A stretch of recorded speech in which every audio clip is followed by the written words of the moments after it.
পাকচা জ্যোতি রানীর বঙ্গ সফরের সঙ্গীর স্বীকারোক্তি। ইউটিউবার কমিউনিটি থেকে আলাপ জ্যোতির সঙ্গে। অযোধ্যার রাম মন্দির থেকেই পরিচয় জ্যোতি রানীর সঙ্গে। কলকাতায় এসে জ্যোতিকে ব্যারাকপুর নিয়ে গিয়েছিল এই বঙ্গ ইউটিউবার। ব্যারাকপুরে একসঙ্গে বিরিয়ানি খায় জ্যোতি এবং এই বঙ্গ ইউটিউবার। জ্যোতি গ্রেপ্তারের খবর শুনে স্তম্ভিত এই বঙ্গ ইউটিউবার। দেশের স্বার্থে জিজ্ঞাসাবাদের জন্য ডাকলে প্রস্তুত, জানালেন এই বঙ্গ ইউটিউবার।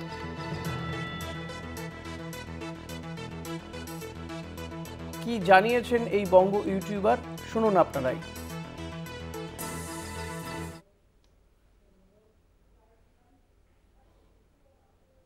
একাধিকবার ঘুরতে এসেছিল এই জ্যোতি রানী। তোমার সাথে জ্যোতি রানীর যোগাযোগ কিভাবে, কবে থেকে তাকে চিনলে? কমিউনিটি বলুন বা আমাদের ইউটিউবারদের নিজেদের মধ্যে বলুন, তো সেই সূত্রেই আলাদা। অযোধ্যাতে রাম মন্দিরে হয়েছিল। অ্যাকচুয়ালি ওর বিয়ের ইনভিটেশন ছিল একটা, আর আমারও সেই বিয়ের ইনভিটেশন ছিল। যার বিয়ে ছিল সে বড় ইউটিউবার, বড় ট্রাভেল ব্লগার। তো তার বিয়েতে এসেছিল ইনভাইটি হয়ে, আর আমারও ইনভাইটি ছিল। আমি তো কলকাতা থেকে ডাইরেক্ট গেছিলাম বাড়ি থেকে, ও বাইরে থেকে এসেছিল। আর ও বিরিয়ানির একটা ভিডিও বানাচ্ছিল, তো তাই ওকে দাদা বৌদি নিয়ে গেছিলাম ব্যারাকপুরে। কলকাতায় এসে ওই শিয়ালদা থেকে লোকাল ট্রেন ধরে ব্যারাকপুর, আর সেখান থেকে শেওড়াফুলি আর লিলুয়াতে বিয়ে ছিল। তো শেওড়াফুলি ওখানে ঘাট পেরিয়ে লোকাল ট্রেনে করে লিলুয়া। না, আর কোথাও যায়নি কলকাতায়। আরসালানে গেছিল একবার লাস্ট বছর। আমার সঙ্গে তো দুবার যোগাযোগ করেছে, আর এর আগে তো এসছে বলে আমার মনে হয় না। না, আমার কাছে কিছু জানতে চাইনি। আর তখন ওরকমও না যে ও হিডেন কিছু ভিডিও রেকর্ড করছিল, এরকমও কিছু ছিল না। তো এটাই, আমার কাছে জানতেও চাইনি যে এটা কি এরিয়া, ও তো এখানকার না। তো ওরকম কিছু জানে না, জাস্ট দাদা বৌদি ফেমাস বলে ওর ভিডিও বানাতে গেছিল। না, এগুলো ছাড়া যেগুলোতে দেশের সিকিউরিটি হ্যাম্পার হবে, ওরকম ওই রিলেটেড তো কিছু জানতে চাইনি। আমার মনে হয় এরকম 10 তারিখ হয়েছিল এই মাসে। তো তো আমি চেন্নাই থেকে আন্দামান শিপে যাচ্ছিলাম, তো তখন স্ট্যাটাসই বোধহয় রিপ্লাই করেছিল এরকম, হোয়াটসঅ্যাপ স্ট্যাটাসে।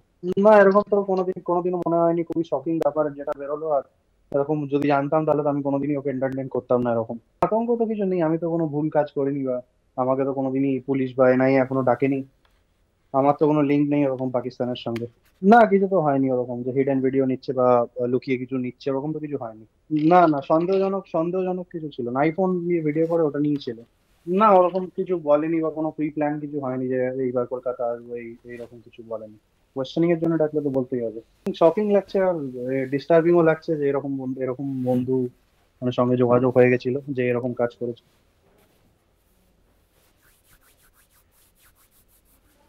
এই বিষয়টি নিয়ে কথা বলবো। আমাদের প্রতিনিধি অরিত্র ঘোষ রয়েছেন নিউজ রুম থেকে সরাসরি। অরিত্র, তুমি এই যে জ্যোতি মালহোত্রা বা জ্যোতি রানীর যে বঙ্গ সঙ্গী, বঙ্গ ইউটিউবার, তার সঙ্গে কথা বলেছো এবং তিনি একাধিক বিষয় তুলে ধরেছেন।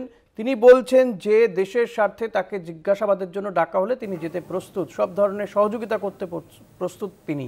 এখনো পর্যন্ত তাকে কি ডাকা হয়েছিল জিজ্ঞাসাবাদের জন্য? পুলিশ প্রশাসন কেউ কি তার সঙ্গে কথাবার্তা বলেছে? দেখো, এই জ্যোতি মালহোত্রা গত কয়েক বছরের মধ্যে 4বার কলকাতায় এসেছিলেন। তার মধ্যে 2বার এই বঙ্গ ইউটিউবার যিনি রয়েছেন তার সাথে যোগাযোগ করেছিলেন। মূলত বঙ্গ ইউটিউবারের সাথে ব্যারাকপুর যাওয়া, সেখানে একটি প্রসিদ্ধ বিরিয়ানির দোকান থেকে একসাথে বিরিয়ানি খাওয়া, এবং তারপর পশ্চিমবাংলারই লিলুয়াতে আরেক ইউটিউবার বা ট্রাভেল ব্লগার তার বিয়ের অনুষ্ঠানে তারা একসাথে যোগ দিয়েছিলেন। কি করে এই বঙ্গ ইউটিউবারের সাথে পরিচয় হয়েছিল জ্যোতি মালহোত্রার, যেটা তিনি নিজেই জানিয়েছেন যে তাদের যে ইউটিউব কমিউনিটি রয়েছে ব্লগারদের, সেখান থেকেই পরিচয় হয় এবং সাক্ষাৎ হয়েছিল অযোধ্যার রাম মন্দিরের কোনো একটি ব্লগ করতে গিয়ে। এখন যে প্রশ্নগুলো উঠে আসছে যে ব্যারাকপুর যাওয়া, এটা অত্যন্ত গুরুত্বপূর্ণ একটা বিষয়। তার কারণ এই ব্যারাকপুরের মধ্যে বায়ুসেনা ঘাঁটি রয়েছে, সেখানে সেনাবাহিনীর ঘাঁটি রয়েছে। সেই রকম একটা গুরুত্বপূর্ণ যাওয়ায় তিনি গেলেন এবং সেখানে বিরিয়ানি খাওয়া দাওয়া করলেন। সেখান থেকে কি কোনো তথ্য তিনি সংগ্রহ করেছিলেন এই বং ইউটিউবারের কাছ থেকে, সেই বিষয়টা কিন্তু স্পষ্ট করেছেন বং ইউটিউবার। তিনি যেটা জানাচ্ছেন যে সেই রকম কোনো সন্দেহভাজন গতিবিধি বা সন্দেহভাজন প্রশ্ন এই জ্যোতি মালহোত্রার থেকে তিনি পাননি। কিন্তু তিনি যে এইভাবে ইউটিউব বা ব্লগের আড়ালে থেকে পাক গুপ্তচর হিসেবে কাজ করেছেন, তথ্য সাপ্লাই করেছেন পাকিস্তানের কাছে, সেই বিষয়টি শুনে তিনি যথেষ্ট স্তম্ভিত হয়েছেন এবং তার গ্রেপ্তারির খবর পাওয়ার পরেই কিন্তু কার্যত শকড হয়ে গিয়েছেন এই বং ইউটিউবার। যদিও তিনি এই মুহূর্তে রাজ্যের বাইরে রয়েছেন, কিন্তু তার যেটা স্পষ্ট বক্তব্য যে ঘটনা ঘটেছে সেই ঘটনার পরিপ্রেক্ষিতে যদি তাকে কোনোভাবে দেশের নিরাপত্তার স্বার্থে, জাতীয় স্বার্থে কোনো এজেন্সি, কোনো পুলিশ কর্তা ডেকে পাঠায়, তাহলে তিনি সর্বতোভাবে সহযোগিতা করবেন। তার কারণ তিনি জানতেন না যে এই জ্যোতি মালহোত্রা এরকম একটা ঘৃণ্য অপরাধ বা এরকম একটা পাক চরদের যে চক্র, সেই চক্রের মধ্যে তিনি যুক্ত রয়েছেন। সব মিলিয়ে জ্যোতির বং কানেকশন যত সামনে আসছে ততই কিন্তু একাধিক বিস্ফোরক তথ্য উঠে আসছে এবং অনেকাংশে কিছু মানুষ মনে করছেন যে তাহলে কি বাংলার আকাশেও বিপদ ঘনিয়ে আসতে চলেছে। পশ্চিমবাংলার গুরুত্বপূর্ণ স্থান ঘুরে ঘুরে ছবি ভিডিও তুলে সেগুলি ব্লগের আড়ালে কি পাকিস্তান গুপ্তচরদের হাতে পৌঁছে দিয়েছিলেন এই জ্যোতি মালহোত্রা ওরফে জ্যোতি রানী?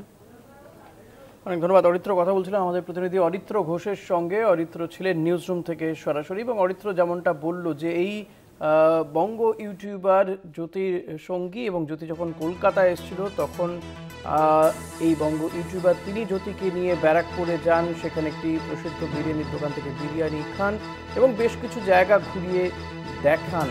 ফলত এই যে জ্যোতি রানীর যে কাজ এবং তিনি যেভাবে কলকাতার বিভিন্ন জায়গাতে ঘুরে বেরিয়েছেন, কোথাও গিয়ে কি সেই তথ্য তিনি পাকিস্তানের বা আইএসআই এর হাতে তুলে দিয়েছেন, এটা নিয়ে কিন্তু যথেষ্টই সন্দেহ দানা বাঁধছে। এবং সেক্ষেত্রে বঙ্গ ইউটিউবারকে যদি ডাকা হয় জিজ্ঞাসাবাদের জন্য, তিনি সহযোগিতা করতে প্রস্তুত আছেন বলে জানিয়েছেন।